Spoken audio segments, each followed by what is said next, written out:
All right, we're live. So, welcome back to the Trial and Error podcast. It's Brian and Fearless. We're going to jump into it today. It's going to be about basically recession proofing your business, recession proofing your life, and recession proofing your brain.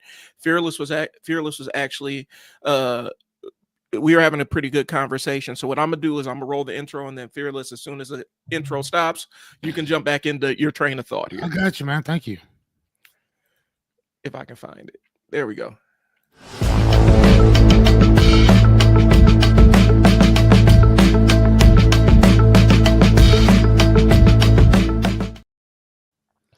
All right, before you get started, I'm gonna go ahead and make sure my stuff is public on Facebook. Okay. Do I need to do the same? Yeah, you probably do, so that you can see Okay. the Facebook comments. Gotcha.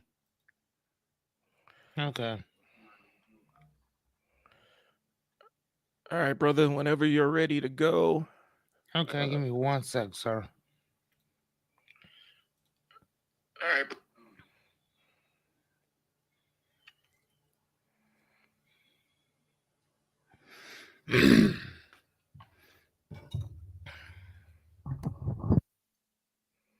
Okay, so first off, before we get started, I wanted to tell you this. It's kind of funny. Because I forgot which one of my episodes that we do at night that I did this, but I accidentally put in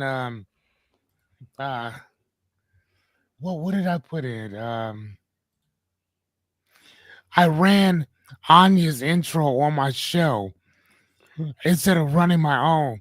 And if you notice, anybody knows or watches Ask Fearless at night at 8:30, I have my own little intro and stuff like that, right? Mm-hmm. Bro, it was so funny because I hit the button and then Anya pops up and all of her stuff. I'm like, what is this? And then it dawned on me that I didn't actually hit my intro, I hit hers.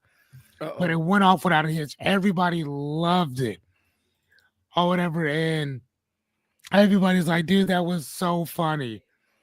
I mean, like running somebody else's intro, like that's crazy. Anyway, so what we were talking about was, hold on, let me change my thing up for 1 second, please. Okay,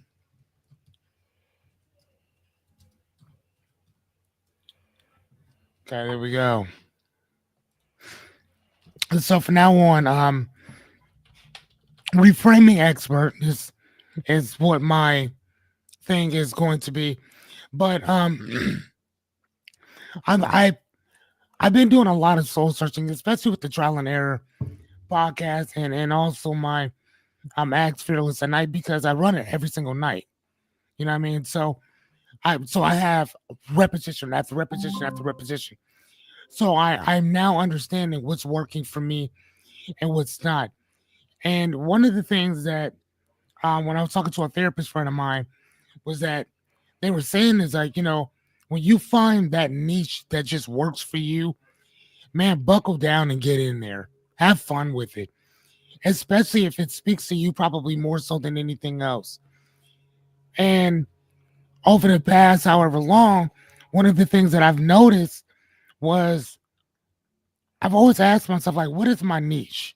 And, if there is one, because again, if you end up serving everybody, you end up serving nobody. Right? Because then everybody's like, it's kind of bland, it's kind of whatever. But doing this now, 40 episodes in, 55 videos now, and now, the thing that you and I do, it's really starting to hit me like, okay, like I think I know where my stuff is or whatever. And working with people with imposter syndrome, that hit me harder than anything else. Because like I know that. Like I lost everything because of what I was saying to myself. I lost everything because of that fear of failure. I lost everything because of that self-talk, confidence, that overthinking everything. And then the worst to me, the worst of them all was survival's guilt or success guilt, which a lot of people don't ever talk about that. You know, Right. you hear about survival skill. Well, I survived this and the other, but actually, it's funny as shit because Kendrick Lamar. I'm thinking one of his albums. I forgot which one. I think it was a song he did with YG. He was talking about survival's guilt, not just survivor's guilt, but success guilt. Right. Because, and that's how a lot of these rappers. Hey, what's up, Christopher? That's how a lot of these rappers end up being where they are because of that type of guilt that they have of surviving what other people didn't, of succeeding where other people didn't. So then what happens to you is that the confidence that you have in your art starts to depreciate, it starts to collapse. Right. Then that fear of failure, I mean, and most of the time, like I don't even think that it's a fear of failure because we don't really think about failing at that part. We have that toxic self-talk. And then we start doubting ourselves. And it's not even a thing of failure because you've already succeeded for the most part. But it's that overthinking of all these other things. And then when you start becoming successful, even that becomes if you think about it, you're now out of your comfort zone. Mm-hmm. So who would have thought that succeeding was out of my comfort zone? You know what I'm saying? I mean, now you got people asking you for money. You got everybody wanting to be your friend. You have no idea who to fucking trust anymore. You know what I'm saying? Like you don't know. You got to go to dating sites. Like you have to hook up with like basically a legal pimp to get a mate because you don't know how to get out here and talk to people no more. Oh my God, right there. Oh my God. Yeah. For those of y'all who are successful, tell me if I'm lying. Tell me if I'm lying. You know what I'm saying? Like again, we don't know who to trust. I mean, in our relationships in general. Yeah, you know what I mean? So that Yeah. success sometimes will do a number on you. And then at the end of the day, you still feel like a fucking fraud. And that's the crazy part because I had an entire series about on the Unstuck sessions. I have an entire couple of podcasts about dealing with the imposter syndrome and how it's not really easily defeated by success. And No, I talked that's about one of the parts that's broken. yeah. And my objective is to reframe all of these things. Yeah. Go ahead though. And one of the things I talked about there was the way because I've dealt with the imposter syndrome and the negative inner talk, but there's also some clinical stuff behind there, like right, Oh yeah, for sure. like the ADHD and a couple of other things I kind of came up with. But I was kind of framing it in the reference of how I dealt with the imposter syndrome or whatnot. And I had a different take on it for me. And what worked for me was I'm so accustomed, used to hearing the negative inner voice that I can actually have the dialogue with it. And one thing I do is anytime the negative inner voice tells me I can't do something, I do it to prove it wrong. That's why we're here. That's why we have the lights, cameras set up, all of this other stuff. Because for me, my negative inner voice, I worked 4 years in college radio. I don't like the sound of my voice. I don't like the sound of myself. I don't like how I look on camera. I don't like any of that stuff. Me neither. But I leaned into that. And so I'm like, okay, I may not get the pretty privilege that, people enjoy on social media or whatnot, but I still feel like I have a voice and I have something to say. And so that's why I leaned into the content creation. So my negative inner voice is like, nobody wants to hear you or see you. And so I said, all right, bet I'm gonna prove you wrong. Yes, and so for sure. that's how I always dealt with it. I know it's going to be a persistent thing. Some days it's quieter than others. Some seasons in my life it's louder than others. But for me, it's something that it's like it's gonna be there. So what do you do with somebody that's always trying to embarrass you or show that you're not worth what you think? You go and prove them wrong, and that's how I roll, and that's how I execute stuff. That part. No, and I think that for the most part, I think that that's how we have to be. We have to be that way. And one of the things that when we do our coaching at night, one of the things that I decided last night, literally, was that I'm like, I've been teaching you guys all this stuff or whatever, and I always say that every presentation that I give is a cookie cutter presentation, all of them, Hmm. because it's meant to just give you the information, and then we move on to something else. And I noticed last night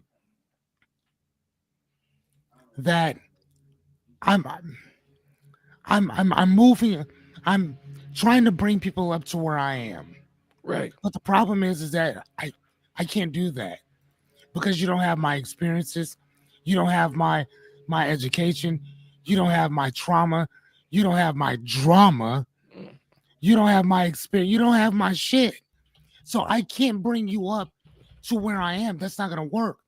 So instead, what I have to do is come back down here, meet each and every one of you where you are, and then kind of help you up as we rise this thing up together. Yep. No man left behind. And so I apologize to everybody that comes on to my live. Hey man, I did you guys a serious injustice. I did not mean to do this, but I now notice what I've done. And now we're gonna go back and we're gonna fix stuff before we move forward. Because some of the stuff that I've been looking at is people having uh this negative self-talk and how they feel about themselves, right? Lack of confidence, self doubt, certain fears of letting other people down, of boundary problems. I'm like, dude, and a lot of this stuff stems from our belief system. And the problem is, even with our belief system, is that you have to identify the actual belief within itself. You have to expose it so that we can do something about it. Right. But if you just say, um, people are not loyal. Okay, well, loyal can mean anything. What does loyalty mean to you? What does that mean? How do you define what that is? Before you tell me what they're doing, tell me what that means to you. So now I understand where you're coming from, and then I can kind of help you up from there. But I cannot help you if you have a definition and I have a definition, but they're not the same thing. And Jessica, after we were done with and we even went over a little bit with the podcast last night. She asked me, she said, "Why do you keep asking about people's definitions? Like, because you ask that with everybody. As soon as I said something to you, you say, well, what does that mean to you?" I said, simply because I know what a word means to me, but I don't know what it means to you. Yeah. So until I understand what your definition is, I'm gonna be working off of my own thing. Go ahead, bro. Two things on that. Two things Go on that ahead. front. So, one, I like the way how you put that because one of the things about how the human brain works, right? The only way, one of the main ways that human beings communicate with each other is language, right? Yes. But the process of communicating thoughts is kind of a sloppy one because I have to take the jumble of electrical impulses that's going on up here, find words to convey it, and then say it to you, and then it has to pass through your filters, and you have to understand what I'm saying to you, if that makes sense. And so language isn't a clean way of communicating thoughts and feelings, but it's one of the ways that we primarily use. And so having Sure. common definitions is important. Another thing, when you're talking about people's thoughts and beliefs and stuff like that. I remember telling one of my staff back in the day, um, and this was doing, I think, when I was managing family support workers. I had one or two that was provisionally licensed as a mental health practitioner, and Okay. so I'm sitting there talking to her, and one, I realized that, you know, well, I'm not going to go down that rabbit hole, but when I'm talking to her, I had to kind of explain to her, um, because she was talking about how resistant one of the families she was dealing with was to the actual truth of the matter. And they were.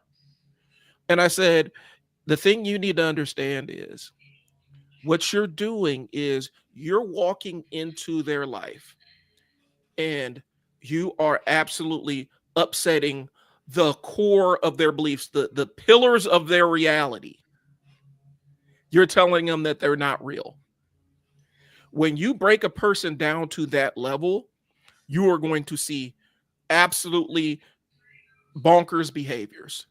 You're going Mm-hmm. to see that's typically when people lash out. When their world, their reality is shattered,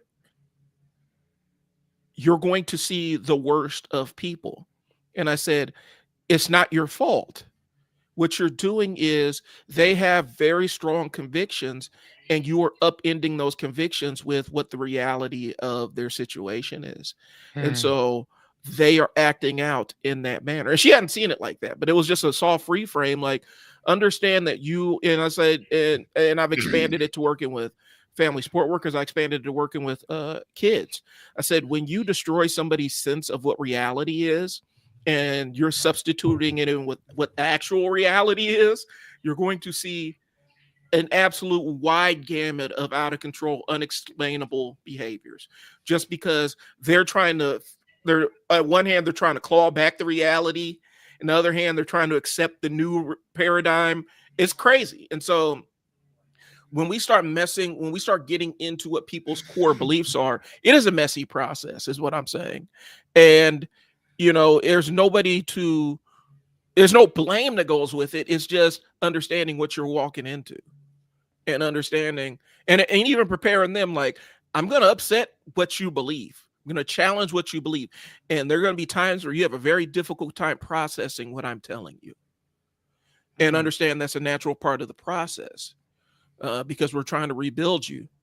But yeah, it can be an absolute, that's when I would see, when I was working directly with kids that had some major behavior, that's when we would see, like, psychotic breaks and kids doing, massively self-destructive things, when their sense of reality of what they believed in their core, when that got proven to be false. That's all I got on that one. No, and I love that because, and actually, I appreciate you saying that, man, because, and I start writing down as soon as you said some of those things that that this is going to be messy. And one of the things that I show people that um during every one of our talks, show you right. Let me show you my screen right quick. Is that I show everyone. Oops, hold on. Sorry about that. Give me a sec. Here we go. We'll use this one instead. Oh, damn, man, is it on there? Oh yeah. Okay, here we go. One of the things that I show people is this right here. Is the warning: if you are easily offended, this is not for you. And as soon as you said that, I'm like, okay, that's a that's a really good idea because I think explaining to people that, like, no, like, you, that makes a lot of sense of preparing people about what you're about to step into. Mhm.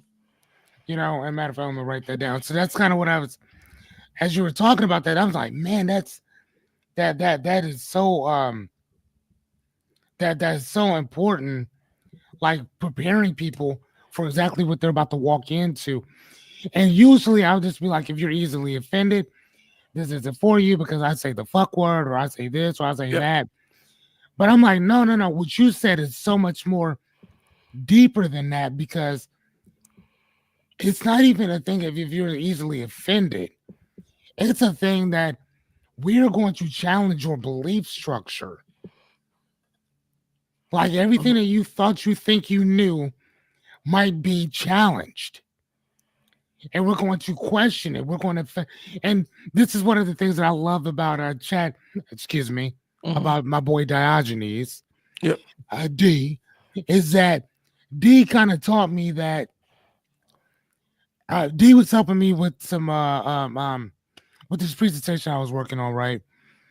And he had just said, and it was a small little line, and I don't even think that D really understood what he was saying.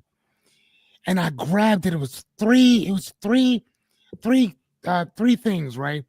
And it was find it, face it, reframe it. Mhm. I'm like, bro, that's it. I'm Right. like, that's it. So again, when we're asked, what is it that we do? Well, we find the problem. I mean, if there is one, we face it for what it is and we reframe the shit out of it. And that can be scary for some people. Finding it in the first place, yeah, we can find it, but most of the time, like we said, most of what you think is a problem is not the problem. So then when you uncover what the actual issue is, Mhm. now you got to face it for what it is. Right. Now you got to see it. And that is the scariest part. Like I said, like I tell people, being homeless is not scary. That's not scary at all. I Right. know because I've been there. The scariest part about being homeless is being alone with you Wow. when you don't know who you are. That is the scariest part about homelessness. Dead ass, no joke. Right. That's the scariest part. Being being alone with you, you don't have no crutches. You don't have nothing to fall back on. You can't you can't duck your head in the fucking proverbial sand. Right. You gotta sit there. Bro, that is the scariest thing about being a human that I have ever witnessed. For Right. for me. I can't speak on somebody else. I can only speak on what happened to me. But while I was homeless, I talked to other people that were homeless as well because we would all go work at temp services. And the stories that they would tell me matched my own. You Right. can you most people have no idea of the things that you can go without and get used to it. You can go without all the vehicles. You can go without all your clothes. You can go without all of your books. I didn't know that, right? Right. You can go without TVs. You can go without music. You can go with anything outside of you. You can go without it. But I'm telling you, the scariest part about it is when you're face to face with you. That is that right there is scarier than anything else. And that's one of the things that once you understand that concept, that it's okay. That because when you got here, you didn't have shit. You know what I'm saying? Right. Before you own what you own, you didn't have it at that time. So guess what? When you're gone, all of your possessions are still gonna be here. They're not going with you, Right. you know? But like I said, that is the scariest part about being homeless. It's being face to face with you. And there is no imposter syndrome when you ain't got shit. You know what I'm saying? There is no fraud when you ain't got shit. Wow. So for me, that's why I was just like, bro, like when I'm working with these other people, I cannot bring them. So I can't bring them up to me because they're already where I was. But it's no problem for me to step down Hmm. a few pegs. Hey, where we at? Talk to me. Right. Let's lift up together. Cause I've been here. I've done this. We'll do it together. What do? But first, we have to be honest about it. We have to find it. What is it? Where is it? Face it for what it is, like you said. Because facing the hardcore truth, that shit's scary. That when you are with you, that can be scary. And then, how do we reframe this? How do we fix this? I mean, is there any fixing? We can always reframe it though, because it's Right. yours. You know. But that's what I noticed. Just kind of listening to you that little bit. This right here, I think it meant so much different now. So now, at night, I'm going to change this to like warning. If you don't like being challenged, if you don't like your reality being upended, this is not for you Right. because this is where the work begins. You know what I'm saying? I'm gonna shut this off, but I just wanted to kind of let you and our listeners know, like, this is what we do every night.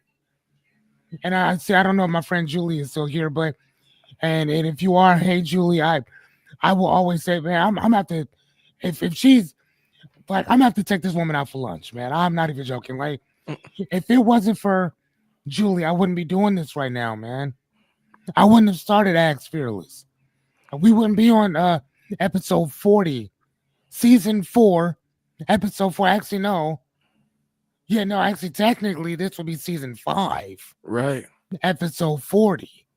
I wouldn't even be doing that right now if it wasn't for this woman. You know, she, hey, oh my God, I love her, dude. I'm like, Julie, like, you gonna make me fall in love with you, woman. Stop. But like, if it wasn't for her, like, if whether she knew it or not, she's what I needed when I needed it. You know, and I went through this whole rigmarole of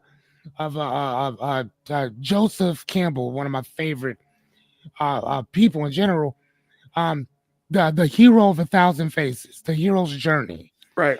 And one of the things that he talks about is finding those guides, or when those guides find you, you don't know where they're going to come from. You don't know how they're going to affect you when they affect you. Right. And this woman said something that was so simple. To her, it was nothing. It was 15 pieces, 15 days, 15 minutes. And because she said that, we're on episode 40 now. Wow. Because I took something so, and again, Julie's like, bro, this is what everybody had to do. So to her, it didn't mean much. To me, it meant everything. And I tell anybody who will listen, this woman saved my fucking life. This woman took this idea that I've had in my head for the last 10 years, and whether she knows it or not, again, my best friend Jessica has been telling me, bro, you got to do this. Bro, you got to do this. Right? Jessica is like she is my best friend next to my boy Evan. Right? She's it. And I usually turn down the shit that she says to me. Right? Because that's what we do with our friends. Mm-hmm. But man, like, Julie just came out of nowhere and was like, just said that one thing. And her just kind of taking that time to listen to me and explain it to me what her process was, changed my life. And I'm like, you know, this is what I'm gonna do for the rest of the time that God allows me to live. This is it. Microphone, camera, let's go. Now, I don't watch my own shit. I'm like Marlon Brando, bro. Remember when we started, we recorded everything. Right. We don't record nothing no more. We talk a little bit before about what we're going to talk about. We hit that button and we just go. Do we not, sir? Oh yeah, we do a little bit of pregame before it, and then just hit the camera. We just go. And the reason why we do that, and for myself, is because I don't want to rewatch my own stuff. I don't like rewatching it. So I'm like, no, I'm not going to do this. Instead, what I will do, I'll just hit that live button, go live, and however the cookie crumbles is how it crumbles. Right. That's where we're going. And then you were up for the same thing. Remember, I told you, like, hey, I don't want to record no more. I just want to go live. That was the greatest, for me, that was the greatest decision that we both decided to make, was that. My thing of helping my friend to go get stuff from Julie was another decision that was just absolutely phenomenal for me, because I thought it was just going to be you and I once a week. And I kept telling you, bro, this ain't enough. This ain't enough. Yeah. And now I do it every day. Right. Whether anybody else show up. Matter of fact, I tell people, hey, if y'all want to do a podcast, I'll do it with you. Let's go. Like, let's go. Like, because I want to get them reps in. I got to get my reps in. I had 10 years of not doing nothing. So I got a lot of catching up to do. You know what I'm saying? Go ahead, man. And so, and that's kind of what we did. I love you, Julie. Sorry. We figured out the best way that made sense for both of us to create the kind of platform we wanted. And I think that a lot of times people never find their thing. They never find the thing, or the doubt is so loud that they don't feel comfortable in leaning into a way that nobody's ever done before, or a way Yeah. that they're unfamiliar with. And I think that's kind of what we did. Was we're like, okay, the live stream thing works for our needs. We could still repurpose the video, because that was the biggest important thing, is we could still repurpose the video, but we get the live version of it, and get us unfiltered and more in the stream of thought, if you will. Mm-hmm. And I think that has more value than, a majorly edited video. I do most of my stuff live. Most of the content I record is live stream. And so I Doesn't just that feel better? yeah, I mean, like that. Let me ask you: does that feel better to just go live with it? Because once it's out there, it's out there. You can right. always do all the editing and stuff later.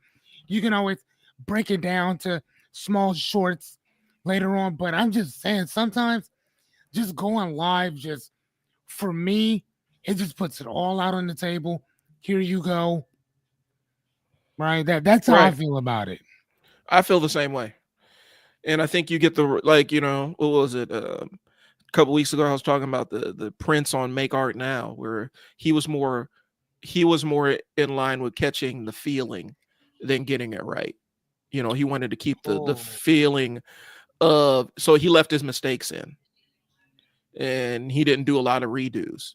He just went with the feeling and the vibe that was present in what he created at that moment, and that's what he okay. rolled with. So Who you talking about? Prince? yeah. Okay. I just finished reading this book. I'm gonna get this book right quick because I just finished it. This book was so good. Oh my god, it was so good. Extremely inspirational. Like I gave this book. I don't even know what did I give it because I read all my books. I gave it a 4.5, 4.5 out of 5. Okay. 4.5 out of 5. Yeah, I should have probably gave it a little bit higher, but she was kind of rambled a little bit on certain shit. Um, but let me oh okay, hold on. Let me get you because bro, I'm telling you, man, this book was so good. Hold on 1 second. Let's go in here. Hold on. No, yeah, Jeremy did. What are you talking about in our bathroom? Oh, Jeremy, close the door. All right, do you see this? We need your art. Yeah. This book was absolutely amazing. Get it. Okay. Get it. For anybody, and art doesn't just mean that you draw something or that you're writing a composition. It means whatever it is that you're doing. People need what you're doing. Right. Period. And she really went into this book. It was so good. So good. It was so good. Is there an audio book of it? Yes, there is an audio book as well. Okay. For those of you who don't know, I will get usually 2 books. I'll buy the physical copy, right, which is what I have, and then I'll read along with it on the audio version. So any book I buy 2 versions of it. The physical and the auditory. Because for me, I like to listen as I read along with it because that get it interacts with like 3 of my 5 senses Right. or whatever, so I can remember it because I saw it, I heard it, and then I felt it as well because I take extensive notes in my books. I'm one of those guys, ladies and gentlemen. I'm sorry, I write in my books, but I also don't plan on selling them or giving them away to people, and that is why I will live forever. I am immortal. So I guess so. You ain't like I have my own like my own library in my house. I think that in order to be considered as a library, you have to have, I think it's like 1,100 books or something like that. Right. I have over 2,000. So yes, So actual library here. But yeah, get this book, man. For those of you, please go get this book. If you have something that you want to give people, something that you love to do, Julie, you got to get this book. This book reminded me so much of you, like so much, because she just, and you too, Jessica, because she really took the idea. You know what? Another person, now that I'm thinking about this, my friend Beverly. She loves history. Like, she doesn't like history. She loves history. And this history is her art. And all she wants to do is talk about it and give that history. And I would love for people to jump on here, get on here, and start your own podcast, start your own thing. Because I'm just saying, like, this is fun. I love this. And giving my art, which is the ability to reframe certain things, our issues, our dreams, goals, aspirations, problems. I love this shit. Right. You know what I'm saying? Like, I have notes all over my desk because I get inspired by something and I gotta write it down. I get inspired by something, so I have to create a whole course about it. You know what I'm saying? I mean, you get inspired, man. And the great thing about her book is that she says that she kind of likes to debunk the old adage that a starving artist. She said, no, why do we have to be starving artists? She said somebody else said that your art's not good enough for people to pay for it. So then therefore you minimize charging for it. She said, no, your art's just she said, oh my God, I don't know if I can, man, I don't even know if I actually saved it where she put, because I wrote so much into it. Oh my God. But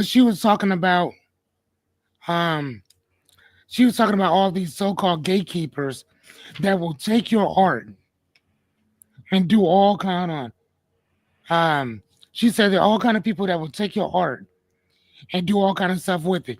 She said Spotify is just Spotify, but Spotify ain't shit if you don't have artists. Right. Apple Music is nothing without the artists. Um, Libraries are nothing without authors. So don't sit there and sell yourself short that, oh, there's not enough for you. Bullshit. There Right. is enough for you. There's an overabundance for you. If my friend Julie can have all kinds of issues and get her ass on Facebook Live every fucking night Right. and be selling shit, knowing she in pain, the fuck out of here. And we ain't monetizing shit. I'm just telling y'all, that's where it is. Like, seriously, as long as I've known her, she's had all kinds of physical ailments, but she still figures it the fuck out.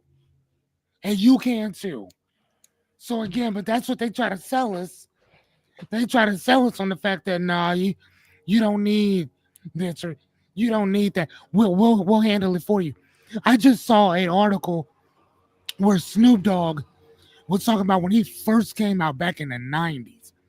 He was talking about um having these clothes where they had paisley, but he had a certain pattern for paisley, but it was called rags or something like that or whatever, right? Right. And he went to the clothing manufacturer, the clothing company. They're like, nah, no, you don't need to do anything like that. Bring us another idea, and then we can do that. He said, not even a couple years later, they're selling the same idea that he was just talking about. So basically, they will take your idea and run with it. They ain't got no problem doing that. But then they'll tell you that, well, nobody's really buying. Or one of the things that I learned was that the art industry is a fucking scam. It's a scam brought to you by people It's that don't know what they're marketing. talking about. It's about marketing. Mhm. I think it was 2020, years ago. And matter of fact, you think I'm lying? Look it up on YouTube. They had children go in and like 4 or 5 year olds write paint, and then they put it in this like high price museum. Uh-huh. And then they had these people come in. They're like, oh my god, like Oh my God, like who did that? This is such blah blah blah blah blah. How much did you pay for this? Oh, I would easily give $120,000 for something like that. They were talking about how much they would pay for this. And then afterwards, they're like, a 5-year-old did that, right? No, they're so ahead of their time. It's like, no, literally, a 5-year-old did this. Matter of fact, they got together and they just started slapping paint on this shit. So you don't know what the fuck you're talking about. So majority of these people that we consistently keep thinking are these authority figures in these certain industries in these fields don't know what they're talking about. So if you have an idea of some stuff, get it out there, tell people about it. The biggest part, I think, the reason why so many of us stay broke, it's not that I do not think that it's your skill or it's your talent. I personally believe, and this is like, correct me if I'm wrong, but I personally believe that it is. Hey, come say hi to Julie. I think she's on here. Say hi, Julie. Hey, Julie. It's Anya. I How don't you think she's doing, on. girl? I would ever say you. All right, see you later. Bye. All right. So what was I saying? Right.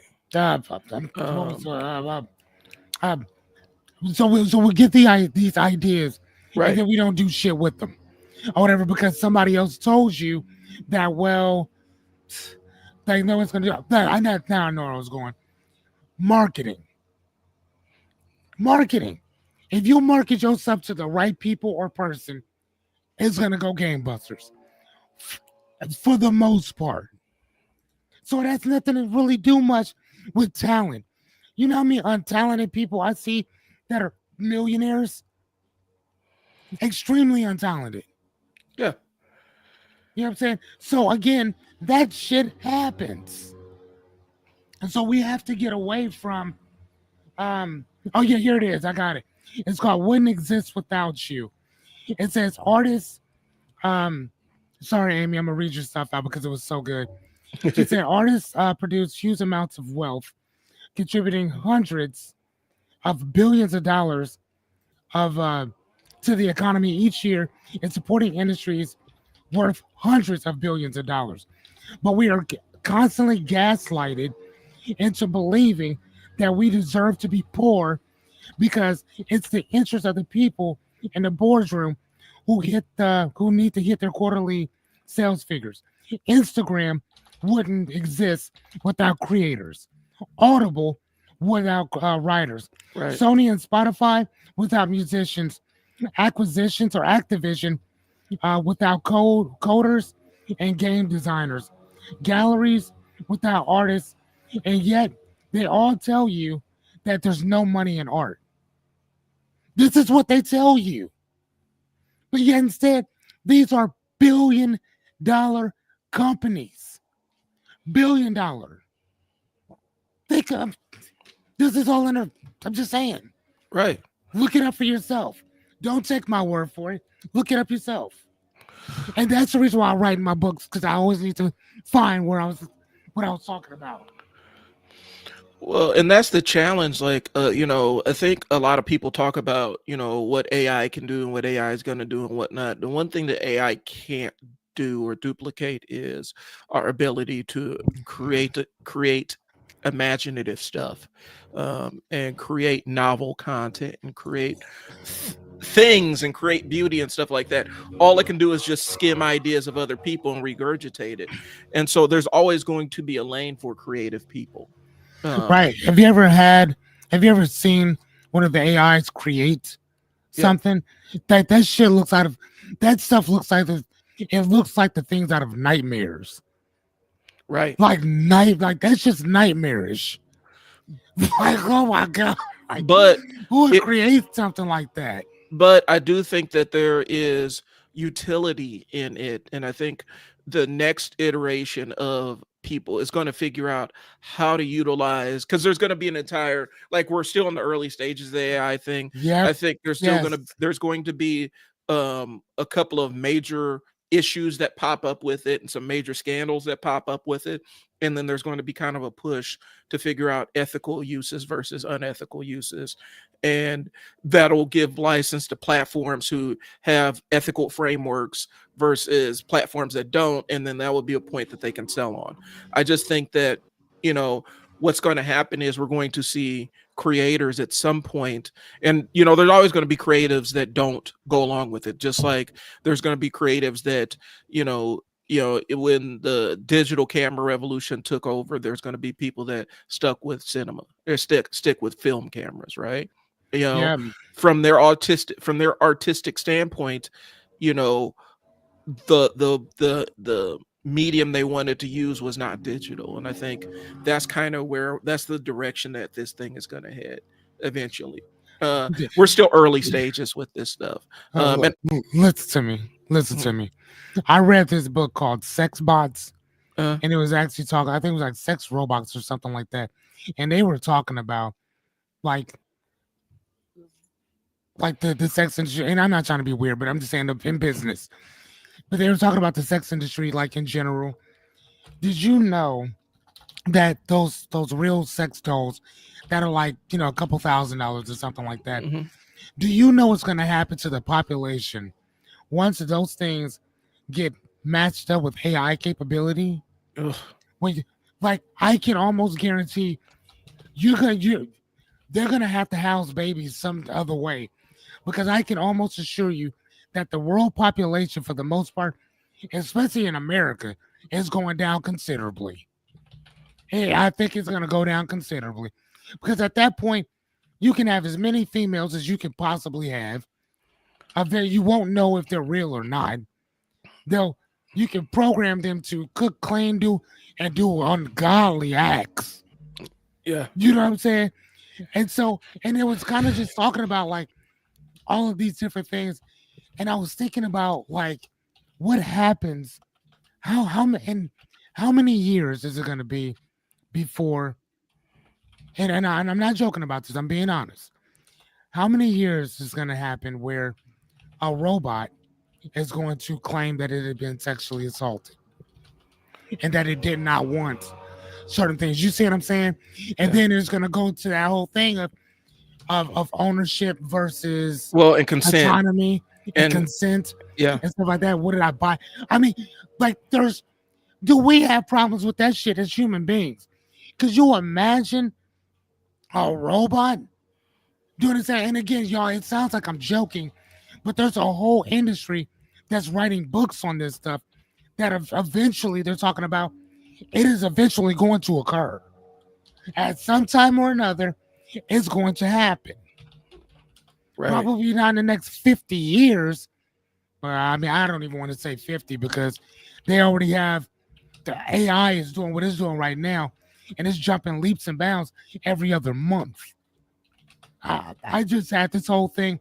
Uh, look up the whole entire field of life coaching, therapy, and psychoanalysts and analyzing, and it did it all within 20 minutes.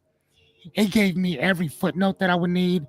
It gave me every genre pertaining to my industry. Mhm. That's all it did. It gave me everything. Everything. So like I'm just saying, whatever's coming is coming, and it's going to make a huge disruption in whatever we think that we got going on. And so this aligns with what the topic of what we're talking about is: recession-proofing your business, recession-proofing your life. Mhm. Because a lot of this is, there's going to be a level of, you know, kind of seeing what's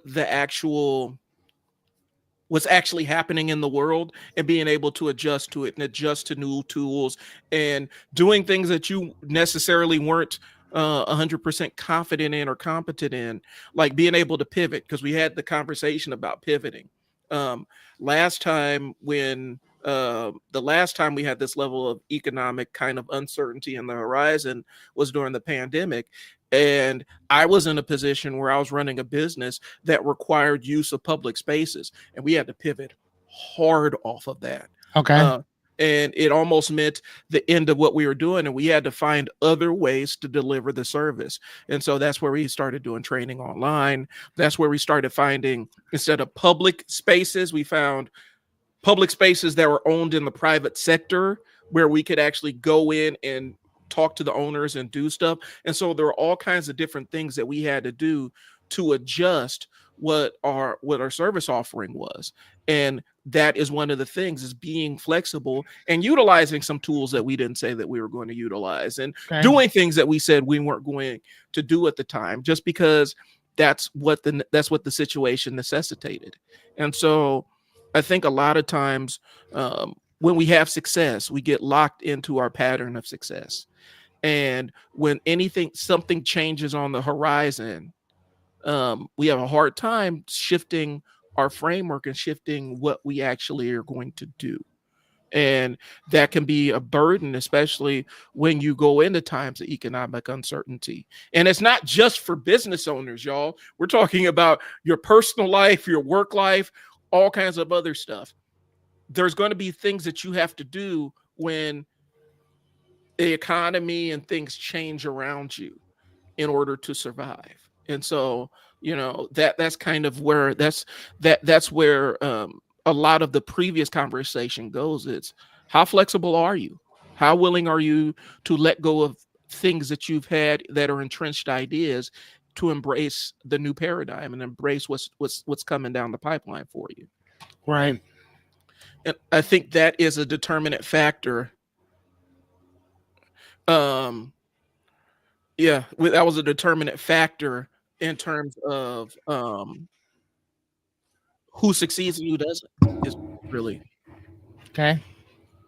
So that's my way of kind of putting it out there, is the people that succeed in situations where others fail are the ones that can adjust quickly and let go of things that they thought were formative ideas to them. That's kind of where I'm going with it.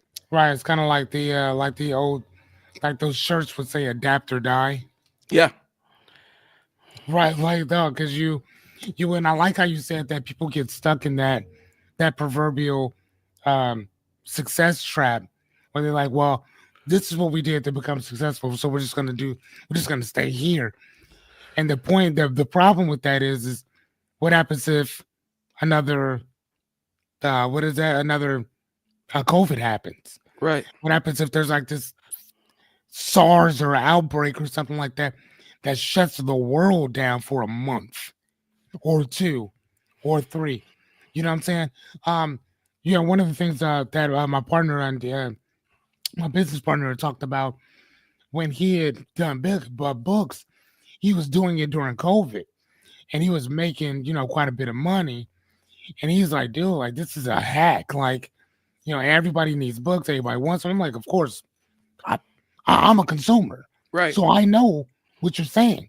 And so we were talking about that, and then after the thing happened, we have a book business and all that, and it's not doing as well as we thought. He was like, the one variable that I forgot to take into account is actually the most important one, but that the biggest problem with that is it was during COVID.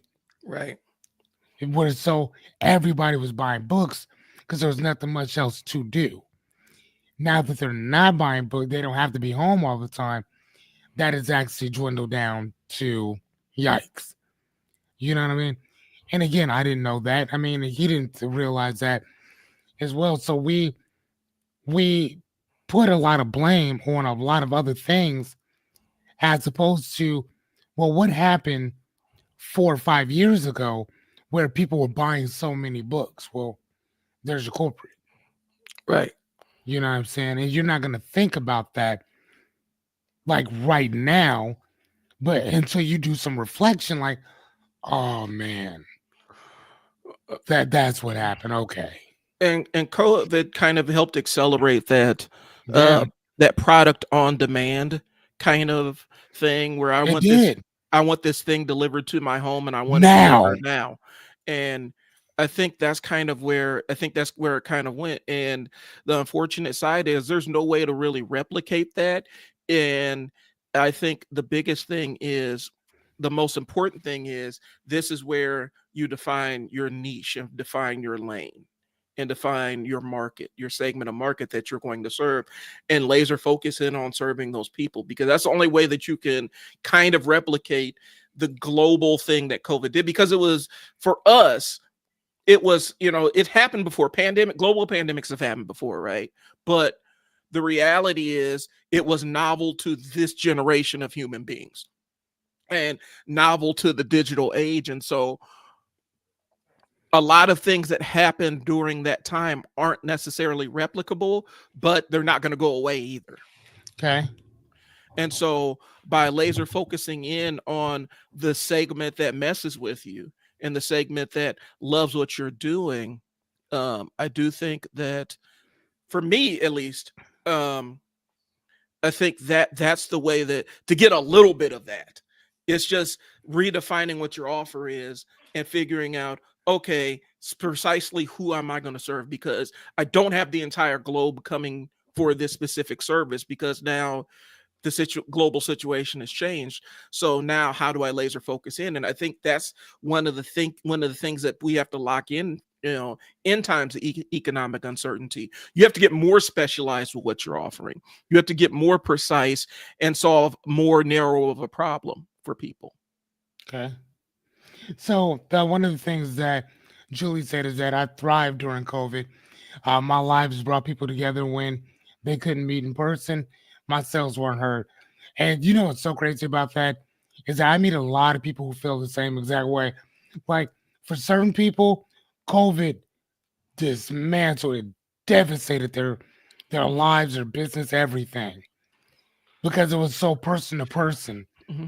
But for somebody like Julie, because I think that's when I was actually seeing her live, just during probably that time. And yeah, I mean, people were buying stuff and this, that, and the other, or whatever. So I totally agree with you. I made more money during COVID. I mean, I made more after, but like during COVID, oh my God. Like I think I bought my car. Like, probably not. I think I bought my car like right after COVID or whatever. Because like it was a massive wait. But I also sold like 3 of my cars too back to the dealership because they couldn't get those chips in. And my cars, plural, had Right. like low mileage. So I was able to sell them and get a really good payoff amount. So my my credit went from like, it's already at like 7 or something like that. It's like 775 or some shit like that. It skyrocketed. And then let's look at what Chris says. Chris is on YouTube. He says, plus people have kindness now that that they could buy the same type of books for less. Why book business is struggling. I don't understand that, Chris. Like, what are you saying? Or are you saying that they have a different type of book now? Hold on, here it is. Hold on. Oh, okay, Kindles. That Yep. makes sense. That, I'm like, what? Like kindness? Like what? Okay, Christopher, that makes sense, buddy. Thank you for clearing that up, my guy. So, yeah, I got you. I get you, Chris. No, and you're right.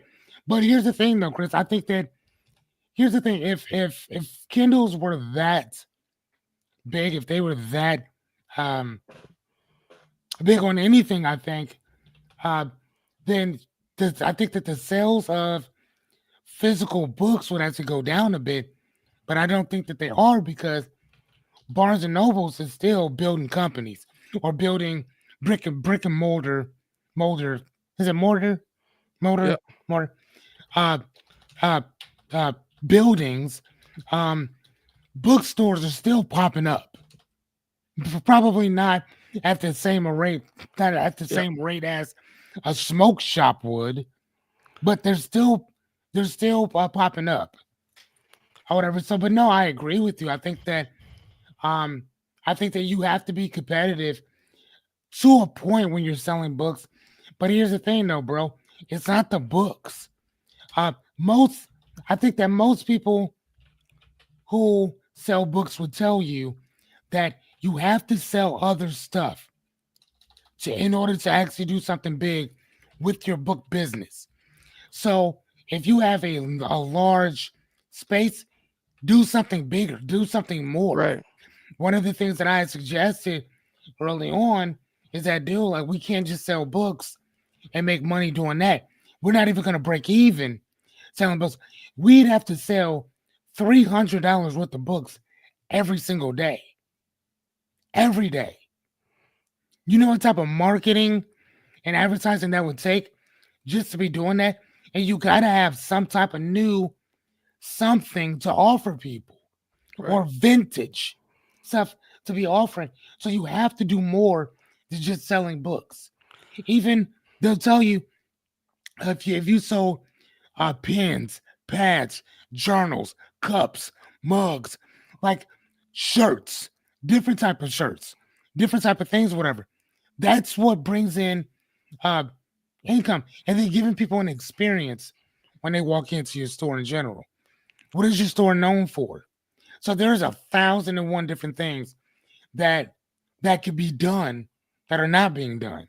Right. So And I think, you're talking about the marketing. It's almost like marketing similar to, the people that go to, the people that go to thrift stores and things. You're going to be marketing, you're going to be really lasering in on bibliophiles, people that absolutely love the smell of a book.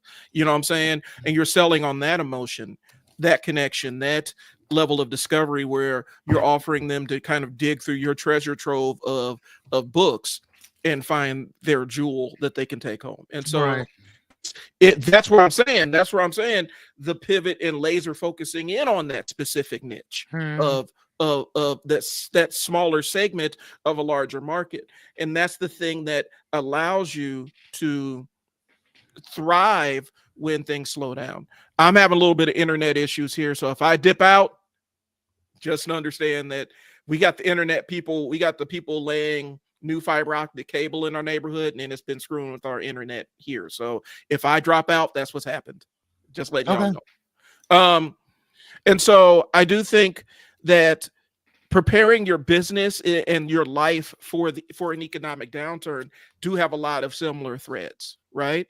I think when you start preparing your life for an economic downturn, you laser focus in on what matters and what's moving the needle and what's generating income for me, and how do I make this thing produce even more. You see what I'm saying? How do I make it serve me even better? You know, this is where a lot of times people do find those side hustles. I saw some data piece where they say now with economic uncertainty, more and more people are looking to find a side hustle to get into to Hmm. make more money. And so people are already starting the shifts. One of the things that they say is a leading economic indicator, and we talked about the sex robots, y'all. When they start seeing, when strippers and sex workers start seeing a downturn, when places like Vegas start seeing slowdowns in tourism, that means there's something coming on the horizon. Hmm. And so these are things that you see out there, and it's not to terrify anybody. It's just letting people know, It's to hey, prepare you, man. prepare It's yourself. to prepare yourself. I was just talking about another book, this one right here was written, I think, in 2012. If you guys don't know, I'm like I am your proverbial book nerd, and I don't just talk about books. Like I love to read. So, what it's called, Safe is the New Risky. Hold on, and it's by a guy named Randy Gage. Hmm. Let me show you guys my screen. Hold on, here we go. So this book right here is Risky is the New Safe. Okay. Um, this book talks, and he wrote this book again in 2012. Um, like, dude, like, and it talked about stuff that's still coming down this proverbial chute that's still going to be happening, right? He talked about cloning. He talked about people not being able to find jobs. He talked about McDonald's employees, like when it's going to become automated. He was talking about this in 2012, Yeah. which they were already talking about um, McDonald's becoming 100% automated, period. And once that happens, you got 1 point some million people out of work. Like 1 point some million people out of work. I also want to show you guys something else right quick because I think that this hold on, war on no hold on. Yep, here we go. This book right here, if you guys want to read about where the stimulus package came from, this is him. This guy wrote this book in like 2017. It was published in 2018. The War on Normal People by Andrew Yang. Yeah. He talked about he called it like I forgot the name that he used for it was like freedom funds or something like that. But then they called it an economic stimulus. So when everybody got that stimulus check or whatever, you can thank him for that. He's the one who predicted it. They was reading about it, and then they took his idea and ran with it. Yeah. He also said that it's going to get far worse than what it is today. Far worse than what it is today. And he said that those companies like Apple, those companies like Amazon, those multi-billion-dollar, damn near trillion-dollar companies are basically going to start paying us the same exact way that the oil companies pay people in Alaska. Because what's going to happen is that majority of these industries are about to be disrupted. Yeah. They're about to be disrupted. And what I mean by disrupted, what Andrew Yang talked about in his book is, I wanted to show you something right quick. How many people are, hold on, sorry, in the, I'm gonna read this comment while you're doing that. go ahead. And so Chris said, my industry has a lot of really unpredictable changes every 5 minutes. Yeah, it teaches you how to think on your feet. I think to Fearless's point, when that pandemic rolled through, what we saw from the economic checks was almost like triage because they were trying to force money through the economy. It's like if you have a massive injured part of your body, an arm or a limb or something, sometimes they have to make sure that the blood stays circulating so that they can try to save that piece of your anatomy. You have to force blood through it. And so in order for an economic system work, you have to force money through. And so that was kind of triage, if you will. Yeah. Last time. Yes. So I wanted to show you guys this. I don't know if you can see it, but it says in 2022, approximately 15.2 million people were employed in the transportation and warehousing sectors, including both transportation and related industries. This figure includes over 13.3 million people directly employed in the sector of additional 1.2 million employed in related industries like trucking. Okay. So let's take trucking just for example. Do you realize what's going to happen when those automated trucks, those manless automated trucks start rolling out? Do you realize how many families are going to be disrupted? Right. I need y'all to understand this shit. 1.2 million people drive trucks or in some type of transportation industry right now. What's going to happen when those manless trucks hit the road, which they're already on the road? But what happens when they start coming out full mass? Now I want you to think about it like this. If there's 1.2 million people that are going to be disrupted for the most part, you also got to remember that these people have at least 4 people in their houses. So you're not just talking about 4.2 million. You're talking about 1.2 million times 4. times 4. Wow. So you're talking about, what is that, 5 million people, 5 million individuals will actually be directly hit by this. And then if you start talking about it overall with warehousing, what happens again if you don't need a person in warehousing? Their objective for the most part is to go automated on everything, Right. right? You working at somebody's job, it is a liability. You are not an asset. You are a direct liability. And what happens if you own a house? What happens if you have car payments? Unfortunately, we never learn to build actual credit, to build actual wealth.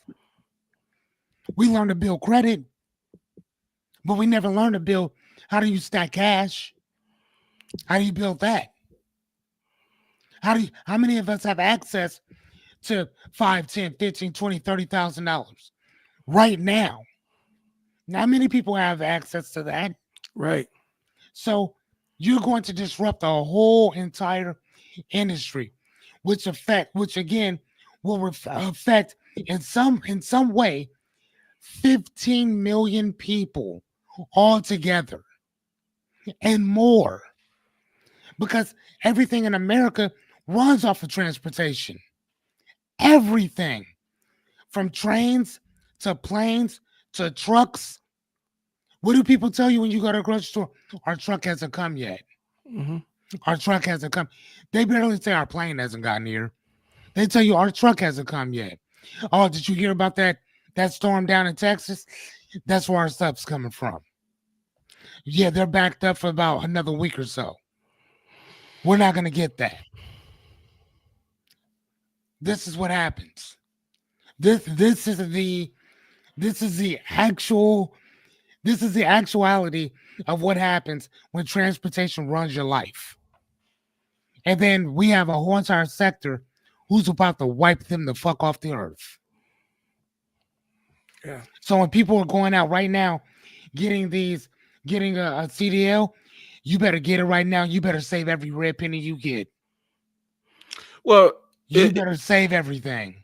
Well, and I think it's going to be the vanguards of that. They go out and get the CDL, but then they're also the first ones to start figuring out how to deploy their own fleet of automated trucks, because I think that's going to be the next pivot. I think there's always going to be people. That's what I'm saying. Yes. There's always going to be people that there's always going to be people that hack the system. Human beings are super resilient, and I think very a lot of times, we are highly adaptable in situations like that. And you better become a mechanic. Yeah. You better start learning code. Right. You better learn something. Because the next service is going to be people that can service and repair those trucks and keep them rolling. And so that's going to be the next specialization. But then the other side is, I always see whenever there's a new technology boom, there's always something that slows it down a little bit and gets people to rethink. And so that's when we start seeing, all these automated vehicles driving around. If there's like crashes and stuff, that's going to slow it down. And so there's always time to onboard yourself into what's happening. Correct. Yeah. You just got to pay attention to what's happening. And you can't, a lot of people, and I understand that because I have to do it too. I'm a news nerd. I'm a political nerd. Like, these are other things. I'm a comic book nerd, marketing nerd, but I'm also in the news, into politics and stuff like that. And I have to guard myself against getting sucked into these political bubbles about different things. And so I think a lot of times you have to balance what your consumption of this stuff is. And so being cognizant of what's happening in the world is not the same as immersing yourself and watching gloom and doom 24 hours a day, 7 days a week. And so, I think you have to have enough information so that you can always plan what your next move is. One thing I remember, I don't know if this relates, but I'll tell the story anyway. When I was still working I think I was managing family support workers at the time.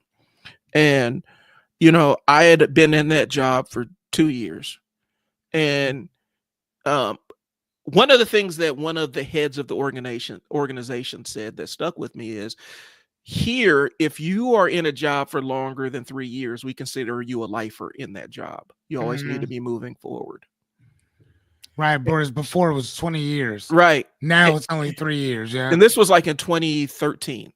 And it stuck with me. And so I was in that job for 2 years, and I'm like, okay, so what's the next iteration of my career? Right, yeah, for sure. And so I had put in for a job over in the training department because I had been like, I had basically that was like my other home, was working in the training department, helping out, training new classes of workers and things along those lines. And I even rewrote a couple of the training manuals that they had. And so that was kind of where I thought I was going to be. And my supervisor jumped in and said, you know, well, you don't need to be applying for these other jobs and stuff like that. It doesn't look good. It doesn't look like you're, it makes it look like you're not engaged. And I didn't have it doesn't look like you're engaged with the job you're doing. Right. And so I had to look at her and I said, and I had to break it down. I was like, I'm a black male in a job that's dominated by white women all around me. Yeah. I said, I do not have the privilege of not being ambitious. I don't have the privilege like that. No. I have to be like, because this can shut down tomorrow, and I need to know what my next escape plan is, because you've had plenty of people in this organization that didn't, and they thought that they were going to be forever, and then they get caught up in a round of layoffs, and they're not prepared for what's next. And so I'm like, I don't really have that. I'm the breadwinner, and I got 2 kids. I can't, this can't be my destination. And I'm giving 100% of what I got while I'm here, but that doesn't mean I'm planning on being here forever. Correct. And so a lot of times I think having that mentality now, adopting that kind of mentality, and no matter what you're doing, understanding what the next version of it is, you don't have to go do something different, but you need to know what the evolution of what you're doing is going to look like. Yeah. I think that's one of the big key pieces that people really need to latch onto, because now is not forever. And it's kind of like, I was just writing this down a little bit, was the mechanics between like an ATM and a teller, but before the ATMs came, well, when there was talk about the ATM coming, the automatic teller machine, where it's automatic, like you can just go up there, pull your car up, get your money out, and keep it pushing. But bank tellers are like, no, you're going to be taking our job. And some of them, they did happen. But what also happened is an emergence of you have to add money to the ATM machines. You have to maintain, you have to keep them, upkeep, you have to code them. So there's all these other jobs that happen because of the ATM machine, that if you would have just kept all the money in the bank, those jobs would never exist.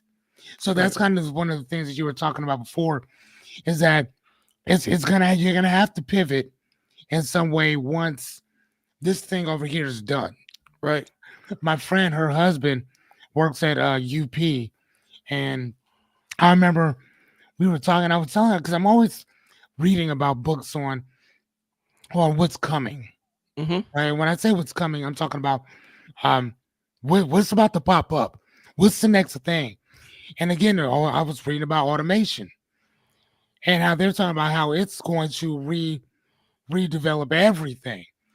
And she was like, yeah, with what my husband does, apparently a computer couldn't do that, or this and the other. And I'm sitting there thinking, like, I mean, there's certain things I totally understand that a computer wouldn't be able to get. I get that.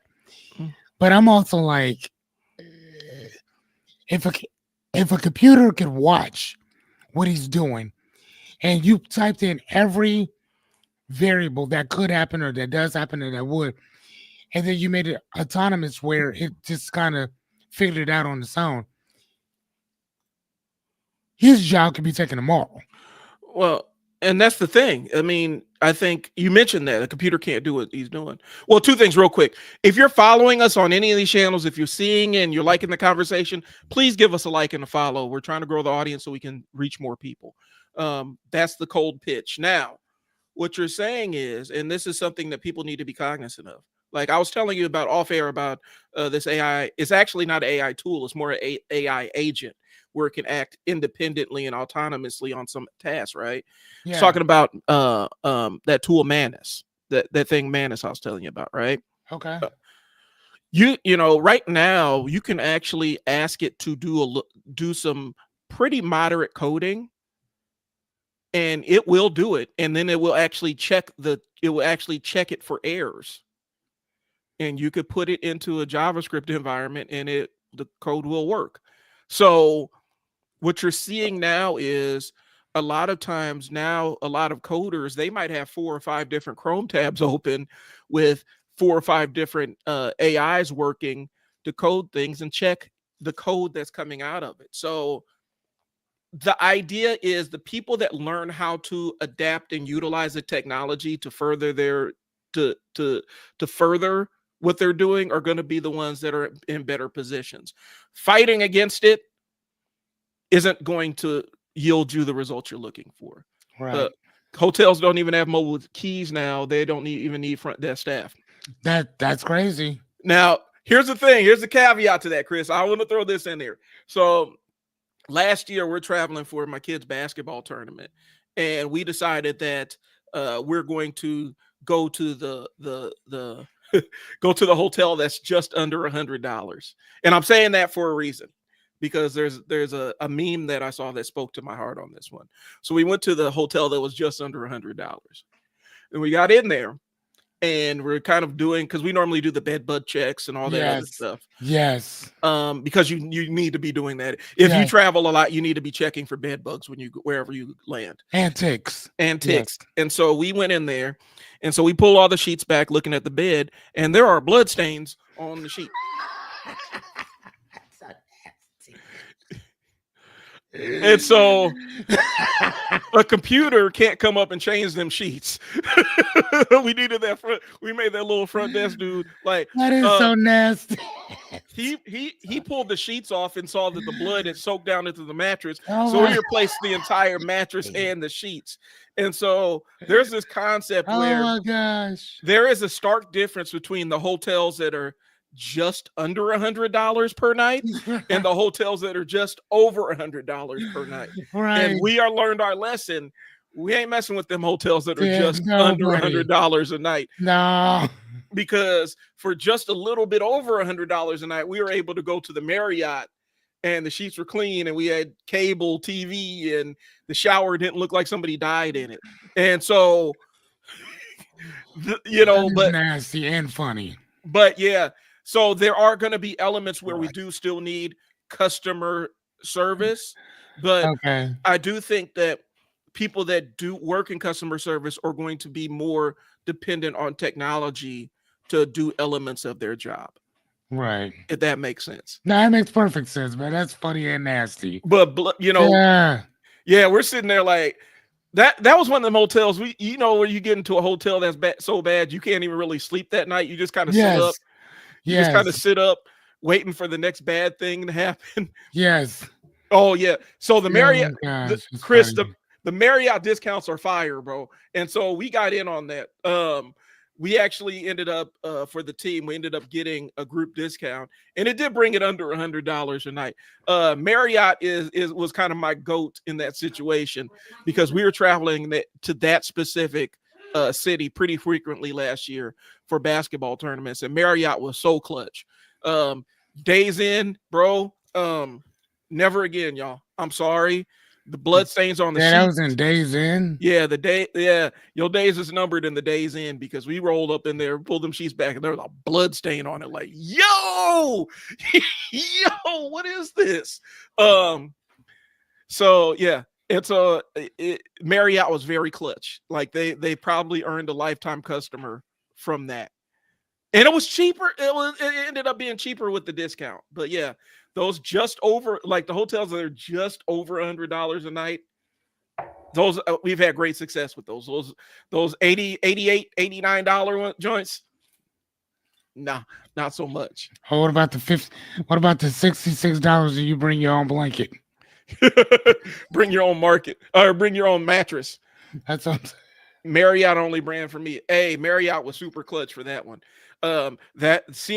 Going to that Days Inn and seeing the bloodstained sheets soaked all the way to the mattress was a transformative experience for me. That was a life lesson. That was a life lesson. I'm sitting there telling my kids, is there a way that you can sleep on the bed without laying on the bed? Like, can you hover above the bed? I just don't want you touching it. Like, I don't want you touching the bed. I don't trust the bed here no more. I don't trust anything. Julie said I'd have slept in my truck up. Yeah. We were considering it, yo. Like, my wife was my wife slept in my truck. My wife was checked out. She's like, nope. She didn't sleep a wink that night. She just sat up there waiting to see if Dexter the assailant was going to come back and return to finish the job. If Dexter was going to come out the bathroom with the big plastic bag and the knife and everything and just take us all away. Right. And we have already had the bed bug experience at Great Wolf Lodge. And that was not fun. And so we didn't bring it home. We caught it right away and said, new room now. And so we're hyper vigilant when it comes to that stuff. Now, Days Inn has me checking for blood stains on the sheets and in the mattress. So you still go there? No. He said no. No, I call Motel 6. I call Motel 6 the bed invested in. Here's what's crazy. I know last year? Was it the Olympics in Paris? Bed bug invested in, yeah. In Paris. I think the Olympics were last year. Yeah, they were last year. They were having a massive bed bug infestation all over Paris. And this was before the Olympics. So a lot of people checked into some 5-star hotels and left with passengers because they said that the bed bugs were in the subway. The bed bugs were everywhere. At that point, you just leave. You just gotta leave. That's a you know what? I'm out. That's a nightmare. That's like a nightmare from hell for me. Just like shoot me off into space, bro. Like I'm done. I mean, at least with that'd be a better. I think that'd be a way better comparison than taking bed bugs to your house. But that's nasty. Yep. AI. I think AI. If we could find AI and create a drone that automatically tracks and destroys bed bugs, I think that's $1 million idea. No, that's $1 trillion idea. So, like off top, yeah. So, back on topic. That was I like those little conversations though. And it okay. So I'm the master of tying it back to what we were talking about, right? So seeing the bloodstained sheets really forced us to shift our mindset and focus on some kind of strategic action. Because we had to improvise. Our improvisation was get up here now and change everything. We almost demanded a new room.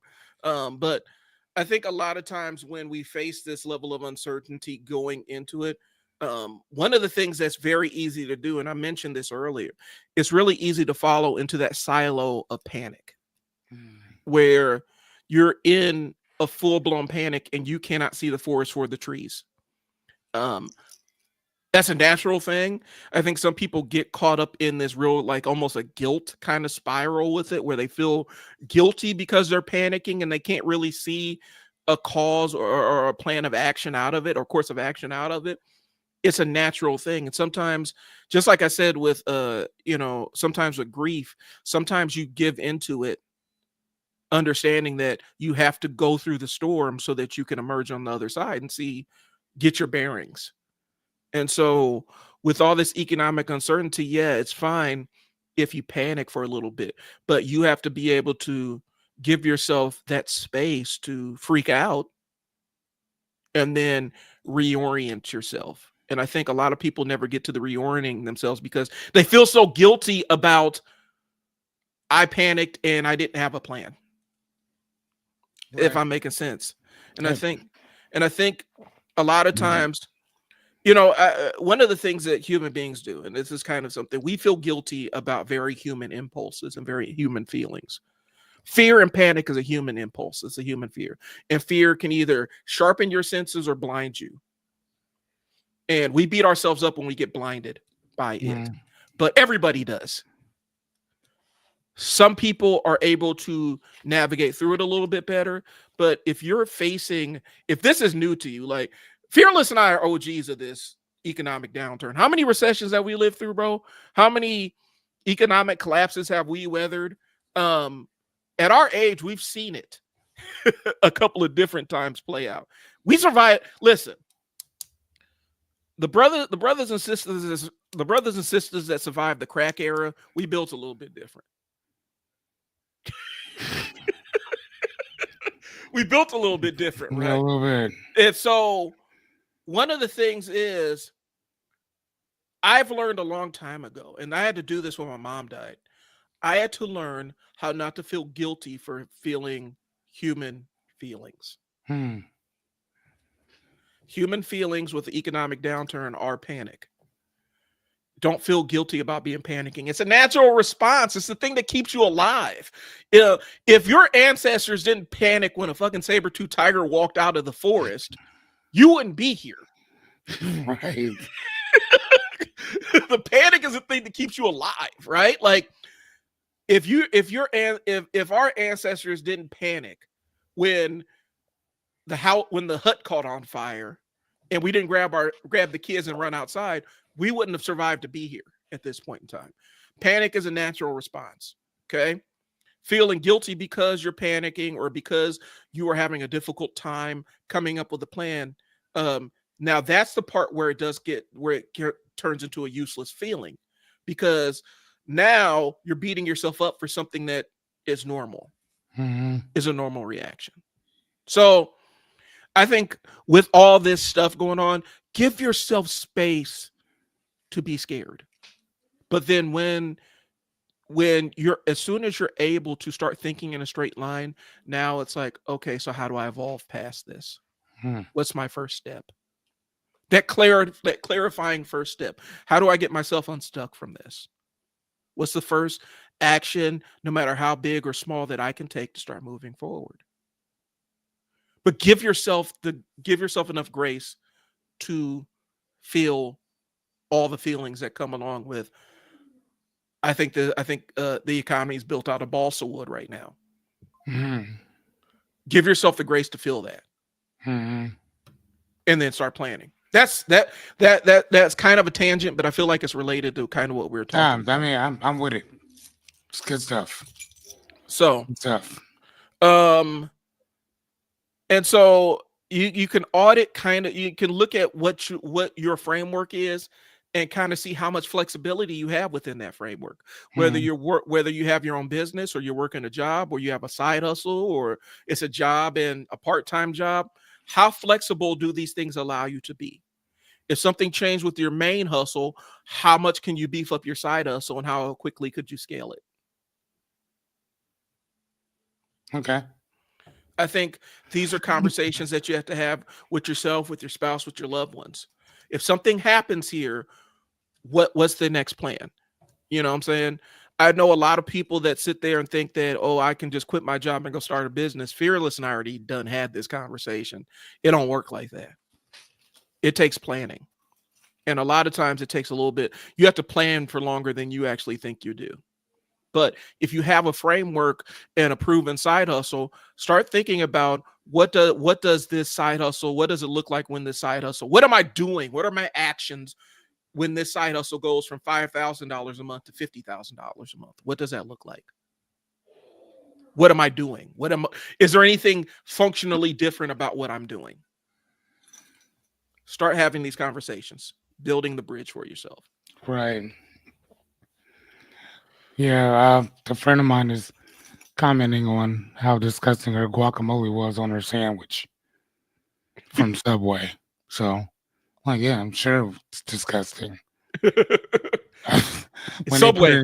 When they put it on there, it looked gross when they were doing it then.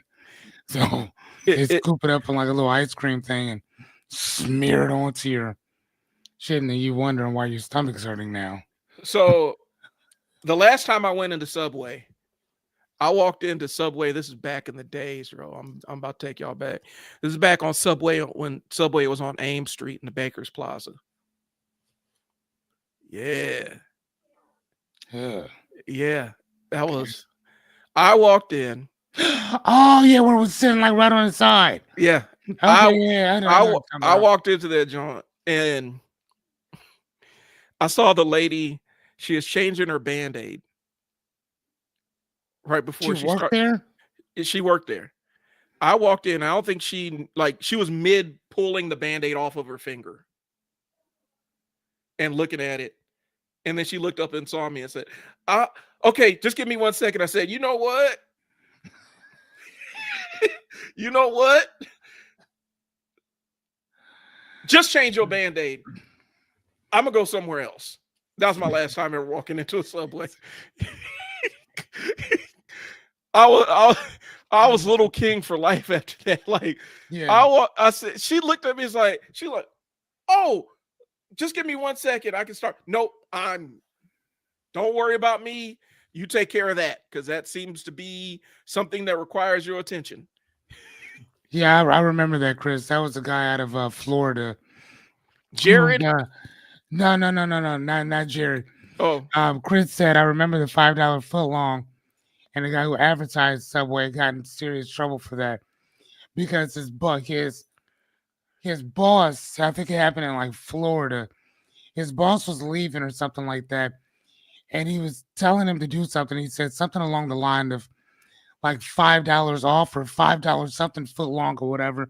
Mm-hmm. And so the guy advertised $5 foot long, and they sold out of everything like throughout the whole weekend. Uh-huh. And when the guy came back on, he's like, "Oh yeah, we did really good." Blah blah blah. He said that $5 foot long thing you were talking about is a really good idea. Mm-hmm. He said, "What $5 foot long thing?" And he got in trouble for that because that's not what he said to him. Yeah. But it took off so big and caught so much attention that the national people were like, "Dude, that's a great idea." And then it just rolled out in general. So yeah, that is funny how a small little misunderstanding can launch a whole brand. Yeah. Of that. And I'm pretty sure that dude who came up with the idea stayed working at minimum wage. Here's the thing, though. I would hate to be on the wrong side of Subway as a corporation, bro. They move like the mafia, bro. Yeah, they do. I've seen how they do their franchises. There was a time when I was looking to buy a franchise, and I'm like, man, Subway move like the mafia, bro. Like you done came into a crime family in some cases. It's hard to get in. It's easy to get in or hard to escape. Yeah. But yeah, like I said, for me, I think. But see, you talk about it. That $5 foot long, it ended up becoming a cultural moment in and of itself. I didn't participate because the Band-Aid thing was too much for me. Like that broke me down. But I get it became like this cultural thing because for us, like in college, when I was in college, the thing that was like the icon for us was like the Wendy's dollar menu, bro. Like that was so clutch. Like I don't think you understand what it's like to go into your cup holder and find 4 quarters and be able to eat lunch off of that. And so it ended up becoming this cultural phenomenon in and of itself. And it kind of boosted Subway up. And it was a pivot I don't think that they were ready to make on a national scale, but they leaned into it. Do you remember when Burger King was selling them cheeseburgers for like a penny? Uh-huh. Dude, I'm fat as fuck now because of that. And then them dollar, man, they were selling like burgers for like 50 cents and shit. Man, I'm trying to tell the McDevils. Oh man, it was over. I remember when I played football, bro. When I was playing high school football, McDonald's had like $1 quarter pounders, like as a special. Bro, it was like it should be a sin. Like there should be a special chapter in the Bible about how gluttony, about how we did those $1 quarter pounders when I played high school football. Like they should have a picture of us sitting there. It was disgusting, but we were high school football players and my metabolism could take it. Gotcha. Now you're gonna be wheeling me into the ER with heart palpitations and stuff. But back then, man, that was the clutchest of the clutch.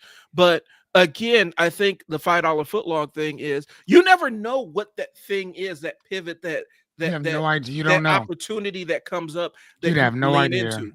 And Nope. so I think that kind of tells in terms of you know, we're talking about recession proof in it, and I do think sometimes you have to be more cognizant of the opportunities when they appear in front of you.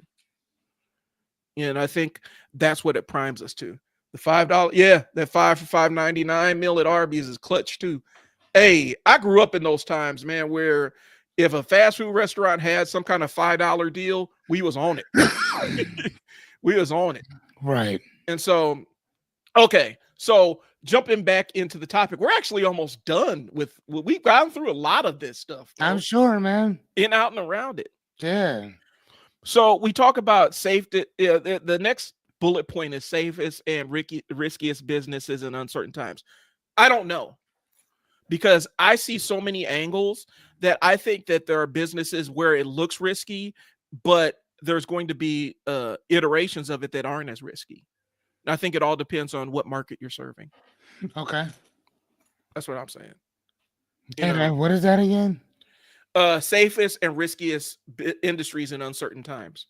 I do think, like right now, I am in a risky industry with one of my businesses, just because it really is based on what people's wallets are, what people are willing to spend their money on, which is youth sports. That sees a downturn in some instances when you have economic uncertainty, because that's the first thing people pull back on. But there's always going to be a segment of people that this is such a value to them, they're always going to pay for it. And it's finding those people. Okay. So, if when you lock in on that specific segment, and so our stuff is so segmented and messaged towards a specific was it phenotype, psych type, whatever archetype of customer, that our stuff, we're going to see, we may see an economic downturn, but we're so locked in with a specific framework of a parent that we want in our system that they're going to be willing to pay for it, because what we're offering is still a value, no matter how we price it to them.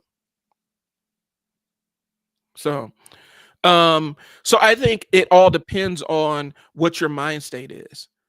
I think, especially with economic uncertainty, I do think that it is how you're going to view things and how you perceive things and what opportunities you see in front of you.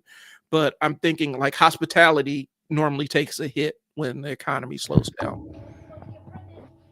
Okay.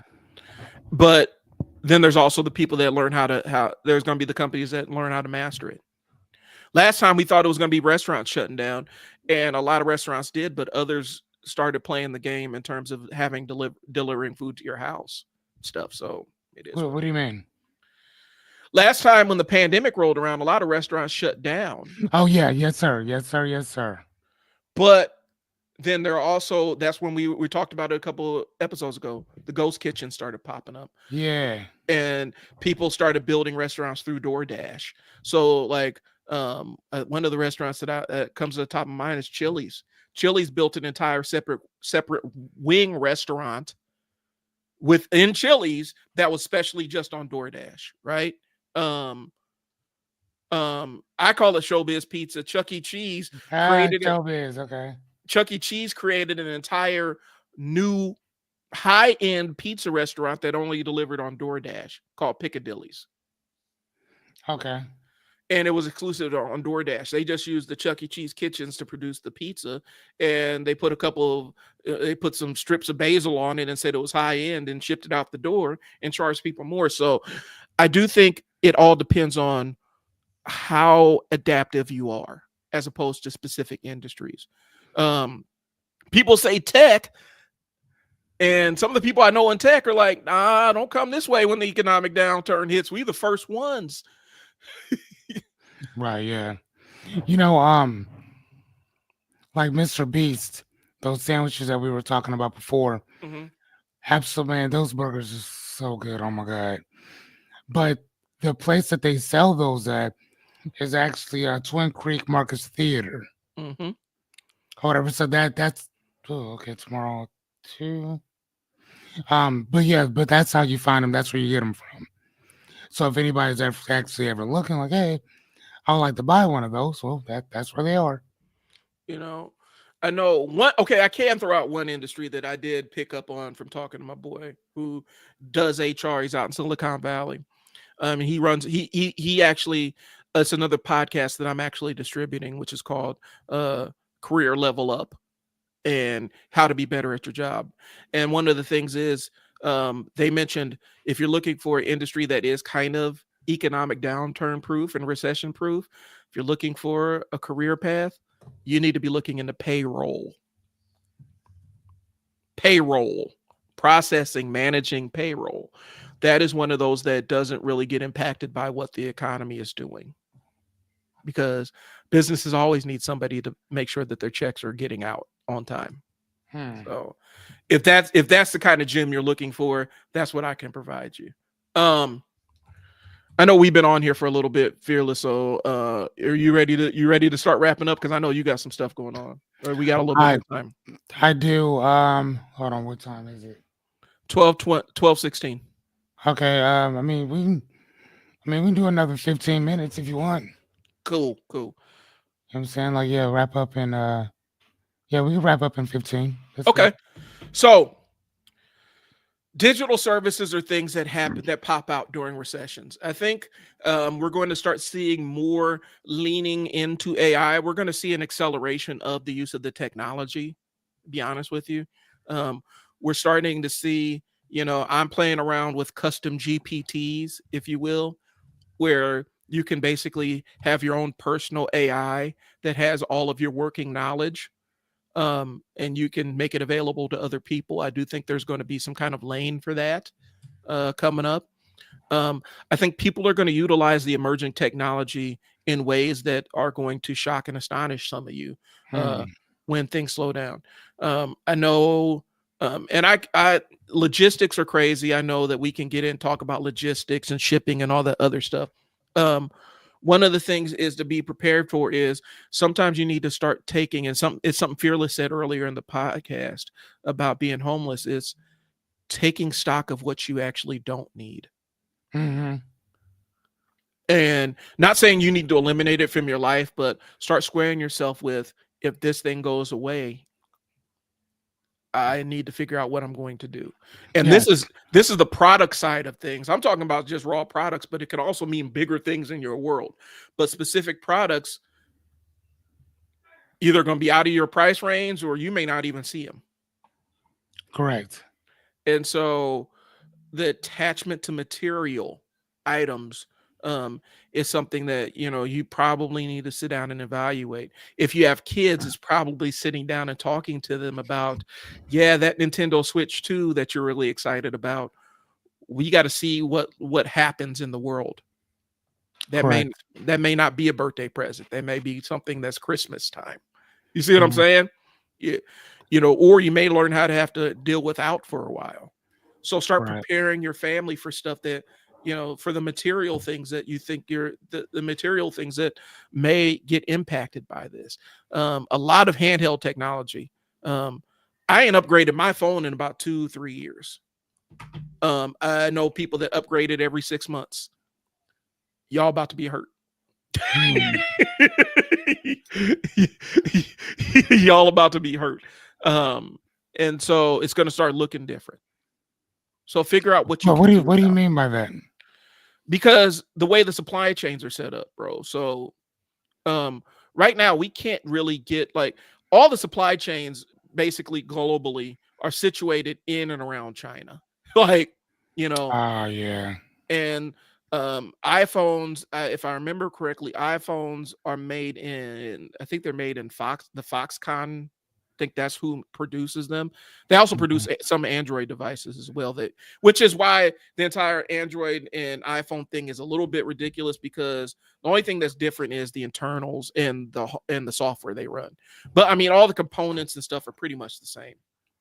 And so in order to get a new iPhone or Android, there's going to be steps to it. And it might take a little bit longer for you to get your stuff. People are already seeing it with these orders from was it Temu, where they're like, dang, this thing rang up for $15, but once it to land it to get it here is going to be 50. Yeah, that part. Yeah, And so yeah. people are struggling with that piece of it, where it's disposable kind of apparel that you can cheap and easy apparel that you can buy. And so a lot of times people aren't really prepared for it. They're not necessarily prepared for what does my life look without this stuff.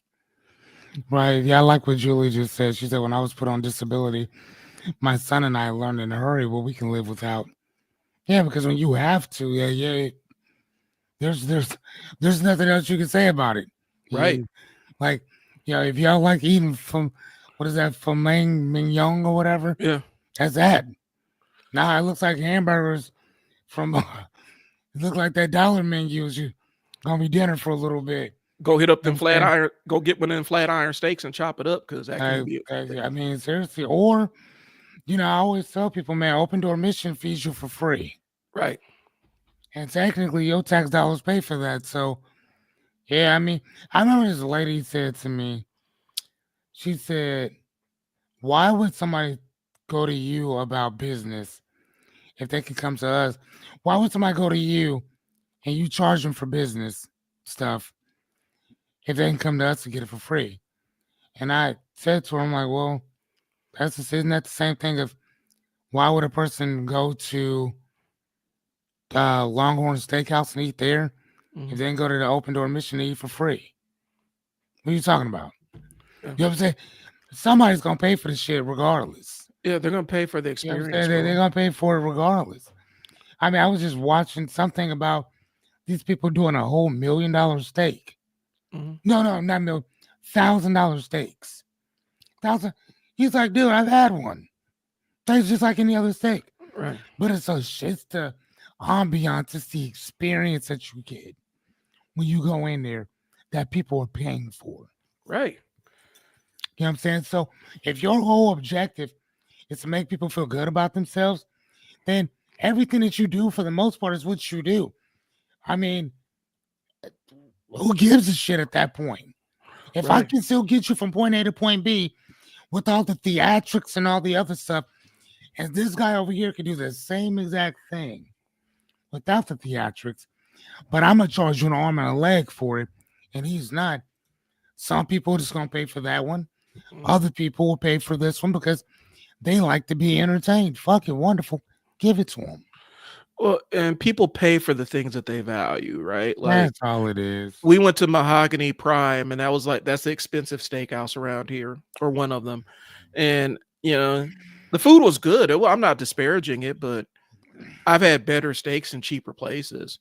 And a lot of people are paying for the environment and all the other stuff. I mean, the steak was good. It was Ah, really tender and what you great. say? I've had better steaks and cheaper place. Right. Like, I could, I know my way around a grill. Ah, I can griddle up a pretty good steak myself, but you paid for the experience. I paid for the ambiance of taking my wife out to an expensive restaurant. And so that's what it was. I think a lot of times people get sucked into this. They think that they view the entire world through their own pocketbook, and they think that everybody ascribes the same value to things as they do. Oh, Chris, I use my phone till it literally breaks and I get a new one. I rarely upgrade. I feel that one, bro. Um, but I think a lot of times people are locked into, I want the newness of a phone, right? I think sometimes people get locked into, well, why would I pay for this coaching or this thing that this information you're providing when I can go on YouTube and get it for free? I don't know. Why would you? Go get it for free. bye. Go invest your time and go find it on your own, because you don't value it, and that's fine. There's Yeah. nothing wrong with that, but you're going to invest your time putting all the information together that you can already get in one place. It just depends on, what do you value more, the money or the time? Hmm. And I think people get too caught up in the comparison shopping, especially business owners. We get caught up in it bad, where we sit down and overanalyze it too much, and we start viewing the entire world through our own pocketbooks, as opposed to what will people actually pay for what you know or what you can do. Right. So, I love that.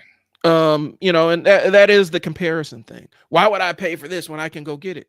Hey, I learned early on in business. I don't do that with people. Like, well, Yeah, such and such is giving it over here for this amount. Okay, then you should go there. You should go go there. there because I think they're going to serve you better. Yeah, I'm not going to beg you. You can go over there. I'm fine with losing you if my service doesn't align with what your needs and wants and desires are. That's fine. Go over there and be with them.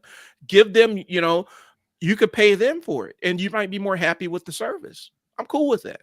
I think a lot of times when we're in that scarcity mind state with business ownership specifically, we're so locked in on trying to maintain a relationship with somebody that isn't really aligned with us. They don't necessarily value what you were providing, but you'll bend over backwards to give them something to maintain that relationship of where they don't necessarily value or respect you in the first place. right. All right. Said, just give me a rib with a potato and yeah. Now, some people, they can't, they'll burn water. And so some people ain't got that skill set in the kitchen. And so for them, it is more valuable to go pay for somebody to prepare it. All right. I'd rather sit on my patio by my fire pit eating a steak than, yeah. I ain't paying $1,000 for a steak. Now, if I can get a whole side of beef and throw it in the smoker, I might pay, $400 for that. But $1,000 steak, I mean, unless the steak has like $900 tucked inside of it, I ain't paying that much for no steak, bro. The steak comes with a side order of 9 $100 bills. All right, let's go. Let's do that. I'll eat that all day. So, all right. Any major takeaways you got, Fearless, from our discussion here about recession-proof in your business or imposter syndrome? Because I think that's another live stream that we can do in and of itself. Yes, you do. Oh my God, her view is beautiful. Like her view is gorgeous. Like she lives like out in this big beautiful pasture, and like, good God, that's tall. What? Yeah. Like it's like her like yeah. So I 100% agree with you, Julie. Your path. I've even thought about just going back up there just to kick some rocks around. I'm not even coming up there for now. I'm just up here just to kick some rocks, just to kick some rocks around. Like her view is just beautiful up there. Oh my gosh, like so yeah, you know what? Here's the thing, man. I think that like I tell my people at on Ask Fearless at night. One of the things that we talk about a lot of is I think that when you understand who and what you are, mm-hmm. what you bring to the table, and again, that it's a process to figure that out sometimes. But once you figure it out, man, it will do something to you. Mm-hmm. It does something to you. So, like I said, when you figure out not even what you want to do, but who you are as a person, mm-hmm. the type of person that you want to become, and then work to becoming that person. And it doesn't matter what people throw at you. You're going to figure that shit out. Right. You know what I'm saying? So one of the things that we do is we help people to, number one, identify what your biggest values in life are, right? Because they're your biggest drivers. The second thing that we do is help you create a what we call a constitution. Mm-hmm. A constitution is a set of principles, a set of rules, regulations, ethics, morals that you set, and they can be as many as you want. And then the last thing is to create a pledge or an oath or a mission statement for yourself, for your life. And I think that when we do those 5 things, it becomes easier to kind of help people with their dreams, goals, aspirations, and even problems, because we now have a foundation to start from. You know what I mean? And most of the time we don't really have that. So I think that when we talk about pivoting, when we talk about making our lives and stuff kind of recession proof, I think that that's kind of what we're talking about is understanding those three concepts. And once you get those down, I think it makes life a little bit more bearable. Right. I'm not telling you that it's going to prepare. It's going to prepare you, but only to a certain degree. You know what I'm saying? I think that there's this phrase that's called that's in Latin. It's premonitus, which basically means to be forearmed. To be forewarned is to be forearmed. So if you know what's coming for you, then you can prepare for it. Most of us aren't prepared because we never got prepared in the first place. So when those situations hit, when that when that death arises, when you lose your contract, when you this over here happens, when you are so unprepared for it, then you're reactive as fuck. Right. And then you start saying and doing shit that ordinarily you probably wouldn't have. But because you never prepared for nothing, this is now where we are. And one of the things is you have to naturally be prepared for it. When you do reach that point where you're locked in and you have that clarity of who you are and what your purpose is, it's going to make people feel uncomfortable. And that's where you do an audit of who actually you need in your circle. So it provides Right. that level of clarity. So it's going to alienate some people. Be prepared for that. So Fearless, when you on? 8 o'clock every night. All right.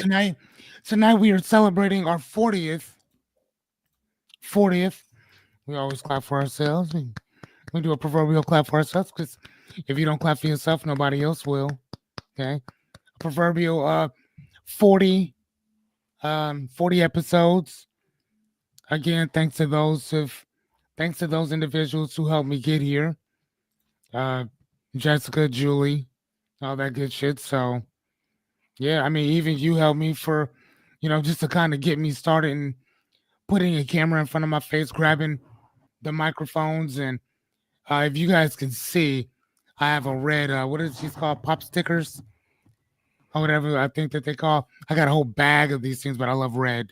Mm-hmm. And, but I have the same exact, if you guys notice, my, what is this, broom handle? Boom arm. Boom arm. It's the same one that Brian has. So I used to tell him when he was coaching me, that's what I would tell Brian, like, dude, I am the proverbial coach.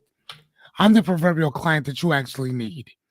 So whenever you write out who your avatar is, it needs to be like somebody like me. What's up, Leon? Thank you, little brother. It needs to be somebody like me because again, like anytime, like when we were had this working relationship and he was coaching me, anything he would say, I'm coachable. Right. So he would be like, I would ask the question, and he said, okay, well, you need this, you need that. You really don't need this, but if you got it, that would help. By the time the man finished putting the period on the sentence, I'd already bought it. Right. And then what happened is that over we've been rocking together for a minute now. Yep. And like, no, I'm like, no, like I'd start putting everything together that he told me. So he would say, all right, do this, work on this, figure this out, play around with this. And that's all I did. I would just play around with stuff until I got it. And that's what the whole trial and error thing is based on in general is figuring out what works, do it until it doesn't work anymore, figure out something else, and then keep going that route. Right. So again, and I also think that we have to be open. Mm-hmm. You gotta stay open. You know what I'm saying? Like seriously, you have to stay open. Because a lot of us are now we're closed off. If we don't already know it, we think that we already do. And we'll always I notice with myself, I'm always trying to prove somebody wrong. And I'm like, yeah, you can do that and stay broke though. Or you can keep your mouth shut, put your guards down and listen a little bit. Right. And figure something out that you didn't know before. So that's kind of what I've been doing. And being that I've been doing this every night now, it helps me keep not only myself accountable, but it helps me keep everybody else around me accountable as well. Right. One of the things I was talking to Jessica last night, she was like, dude, one of the scariest things about what you do is, she said that one day when you came to my house and you like, hey, let's put your stuff on film. Where's your stuff at? And you held me accountable right to my face, right then and there on the work that I was supposed to be doing. She said, dude, that was not only infuriating, but that shit's scary. That's scary. That is scary. It is. You know what I'm saying? So if I had to leave a person with something, I would leave you with all that shit. You know what I'm saying? Say, find, like I said before, find it, face it, reframe it. That's what I do. I help people find their shit, face their shit, reframe their shit. Same way Julie did for me, whether she knew it or not. Hey, That was it. that's what's up. Y'all can find me on the Unstuck sessions. More or less, it's a framework. Initially, it's for ADHD brains, right? But a lot of people can see benefit out of it. I've talked to a lot of people that get benefit out of some of the frameworks I put forward. Really, the Unstuck sessions is figuring out what the thing is that's holding you back and removing that out of your way. And so you can catch me on Monday afternoons. Around 1 doing my live stream for the Unstuck sessions. And then on Fridays, I have a body doubling session where we work together. We don't have to interact, but just having another person, whether it's in the same room or virtually, that can help you get through those difficult tasks that you need to get done before the weekend. And so I normally hop on that around 11:30 and we go until whatever. I may steal some of Fearless's idea about the daily live streams. I just got to find time in my world to do it. Okay. But because I do see the benefit that it's brought to him. But the Unstuck sessions is really about helping people who have ADHD or people that have a thing that they can't initiate the thing and start moving forward. And it uses a framework that's the start dirty framework. We start with something that's stupid simple. You find the easiest version of the thing that you can do right now. Expect to suck at it and embrace it. Embrace the fact that you're not going to be amazing at it when you first start. And then you ship it out anyway. Okay. And ship it out can mean you start dirty in terms of you just put the camera up and record the thing that you wanted to record. You expect not to be great at it, and then you post it somewhere. It could be as simple as that. Okay. And then after you've done it, you review, see what you liked about it, what you didn't like about it, and then you figure out how to make it a little bit better. But that starting dirty framework is really the backbone of how I've built everything that I do. My specific lane comes from working with kids and families, helping people through some of their darkest times, and also developing workers in some of their darkest times. And so my approach with the Unstuck sessions is really kind of that consulting base. I'm consulting with you. I'm checking in with you. I'm cheering you on.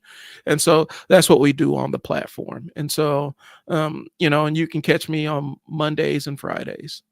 And of course, Tuesdays here. I'm going to figure out my best.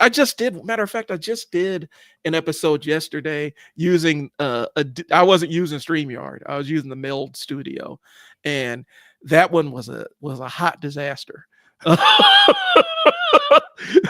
Because I'm still learning the platform and a couple sites weren't streaming and I still was trying to figure it out and I was learning as we go. And so my entire plan for that day was how to navigate a job that's not ADHD friendly. And I went off on a whole conversation about my entire work history and then spent the next 20 minutes fooling around with the software, trying to make sure everything was streaming. And then just went into, it put me in ADHD hell. I was in chaos at that point in time, but I shipped it anyway. And I posted it anyway. Okay. And so that was my session yesterday. What I can do better is spend more time in the new platform and learn it a little bit better. But you live and you learn. I've kind of grown past the point of how does this look to other people? And I Right. just do it. I just put it out there. So that's what the Unstuck framework is. If you need somebody to help guide you and help getting you started on whatever the thing is, hit me up. I ain't hard to find. Yeah, me neither. I'm here every single night. I was talking to my friend of mine. She was like, "Hey, man, where have you been?" I'm like, "Dude, do you know where I'm at every night? Every Yeah. night, I'm at the same place. You know, so come rock with me." So, but yeah, man, I appreciate you guys for joining. Like my guy said, please follow whatever you guys are seeing us on. Please subscribe to it. Please Yeah. like. Just send us a good show needs work. Send us something because it lets the algorithm know that people are actually participating Right. in what you got going on. So I'm learning that myself now. Yep. Before I wouldn't have even said that, but now I'm like, again, like Brian, I'm learning, trial and error. Right. And so, yeah, follow it and you get more stuff like this. So, Very much we're so. gonna wrap it up. I'm Brian. Fearless Cummings. All right, talk to y'all later. Be easy. Deuces.